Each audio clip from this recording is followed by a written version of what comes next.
को कैंसिल करके हम री एग्जाम किए एंड द री exam is perfect.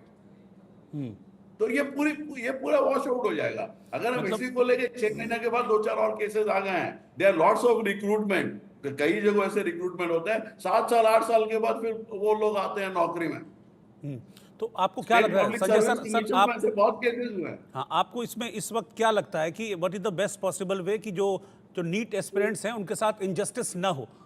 What will be the best possible way? I don't think there is any way out but for a reading।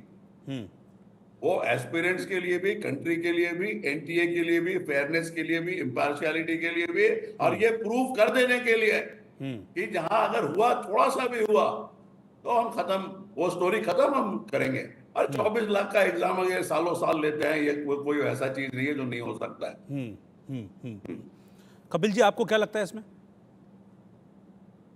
देखिए, मुझे लगता है कि मैं ऐसे स्टूडेंट्स को जानता हूँ who would be extremely disappointed, जिनका अच्छा स्कोर आ रहा है और उनसे वापस एग्जाम लिखवाना एक लेवल पे उस चीज को ऑनर नहीं करता कि उन्होंने ऑनेस्टली मेहनत की। बट दाल में काला डेफिनेटली है और एग्जाम की सैंक्टिटी मेंटेन करना, एग्जाम की सैंक्टिटी वापस स्टैब्लिश करना इज ऑफ पैरामाउंट इंपॉर्टेंस। हमारा कंट्री एक यंग कंट्री है, 24 लाख लोगों ने एग्जाम लिखा 60,000 सीटों के लिए।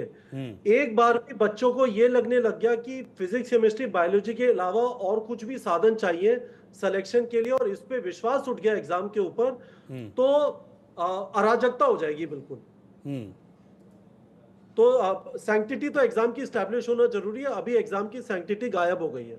See, NTA has to establish its credibility. I think that is the most important thing after providing justice to the 24 lakh students. It is in the interest of NTA that they establish their credibility.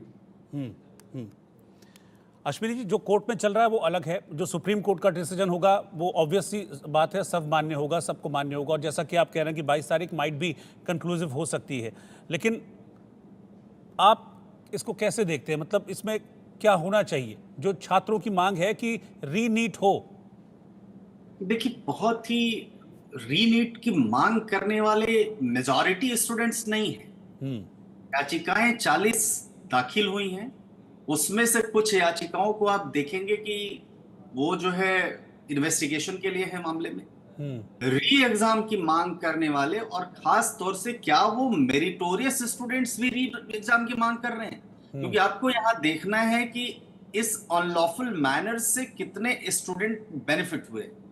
अगर मान लीजिए ये समझ में आता है, क्योंकि आपको जरूरी नहीं है जो इस बार का टॉपर है और जिसने मेहनत करके टॉप किया है वो जो है अगली बार भी टॉपर बन जाए, या रीनीट की मांग करने वाले वो लोग हैं जो इनको होना तो इनफैक्ट चाहिए टॉप में, जो बहुत ही अपने जो उन्होंने क्वेश्चन पेपर सॉल्व किया उससे बहुत ही वो आशान्वित थे। मैं पता क्यों कह रहा हूं, अभी देखिए अभी क्या हो रहा है कि पहले बिहार पुलिस के हाथ में केस था, इनिशियली बिहार पुलिस ने जांच की, 40-45 गिरफ्तारियां की, सीबीआई के हाथ में आया, सीबीआई ने भी 11-12 लोगों को गिरफ्तार किया।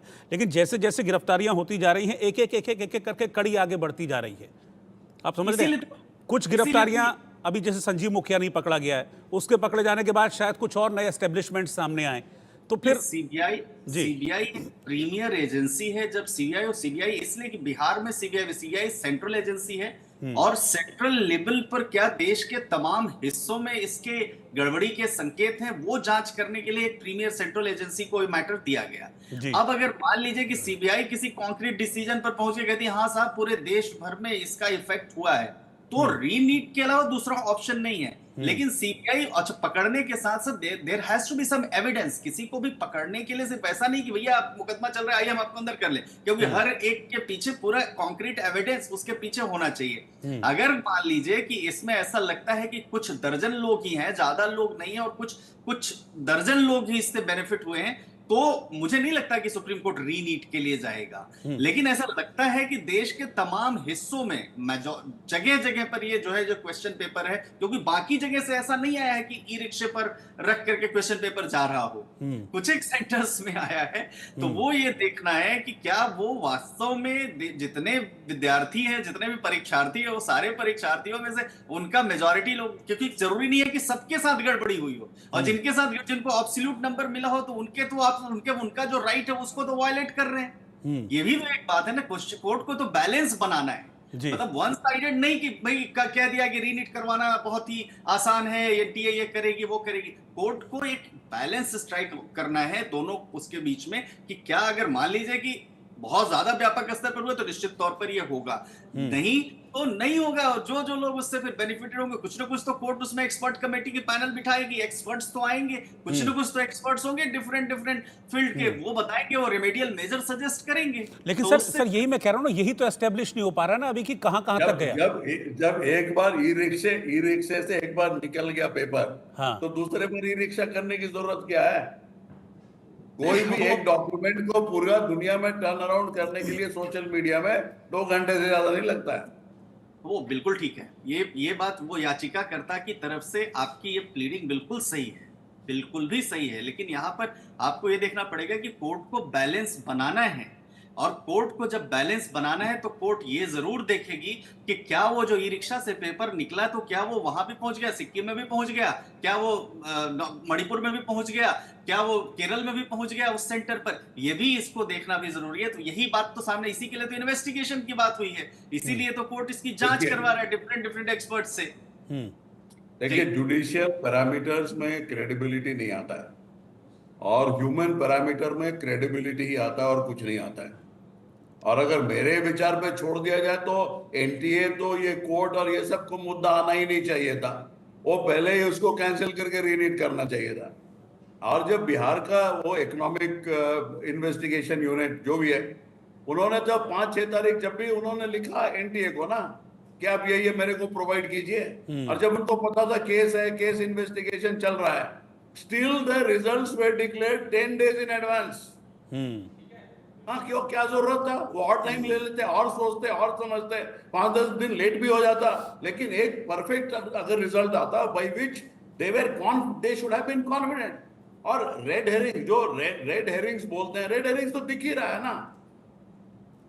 बिल्कुल, यानी कि अगली नेक्स्ट हियरिंग जो है वो बहुत इंपॉर्टेंट है, कंक्लूसिव होती है या नहीं ये पता नहीं, लेकिन बहुत कुछ चीज़ें क्लियर हो जाएंगी 22 तारीख को मुझे लगता है, क्योंकि आज जो सिटी वाइज और सेंटर वाइज रिजल्ट जारी किए गए हैं इनका एनालिसिस होगा, और एनालिसिस के आधार पर ही फिर जो दोनों पक्ष हैं वो अपनी अपनी दलीलें सुप्रीम कोर्ट में रखेंगे। आप सभी का शुक्रिया सर साथ में हमारे जुड़ने के लिए, और इस पर डिटेल में बातचीत करने के लिए कि क्या पॉसिबिलिटीज़ इसमें हैं क्या नहीं हैं। एक पक्ष का ये कहना है कि ये पता लगाना बड़ा मुश्किल है कि जैसे कि ये कहा जा रहा है एनटीए की तरफ से कि सिर्फ कुछ जगह पेपर लीक हुआ है, इसका दायरा बहुत बड़ा नहीं था, बहुत व्यापक नहीं था। लेकिन दूसरे पक्ष का ये कहना है कि इस चीज़ को एस्टेब्लिश कैसे किया जाएगा कि एक बार जब पेपर लीक हो गया, जब पेपर निकल गया तो वो कहाँ कहाँ तक पहुँचा है, इसको कैसे एस्टेब्लिश किया जाए और कैसे ना एस्टेब्लिश किया जाए, इसको लेकर भी सवाल खड़े हो रहे हैं। 22 तारीख को क्या होता है सुप्रीम कोर्ट में, ये देखना बहुत इंपॉर्टेंट होगा, क्योंकि एक पक्ष यानी कि जो स्टूडेंट्स हैं बहुत सारी याचिकाएं लगाकर ये मांग कर रहे हैं कि इसको रद्द हो, री एग्जामिन किया जाए, लेकिन दूसरी तरफ ये कहा जा रहा है कि नहीं, दोबारा परीक्षा की ज़रूरत नहीं है। कहाँ पहुँचता है नीट परीक्षा का ये मामला, 22 तारीख को चीज़ें तस्वीरें साफ हो पाएंगी। आज देश का सवाल में इतना ही। नमस्कार।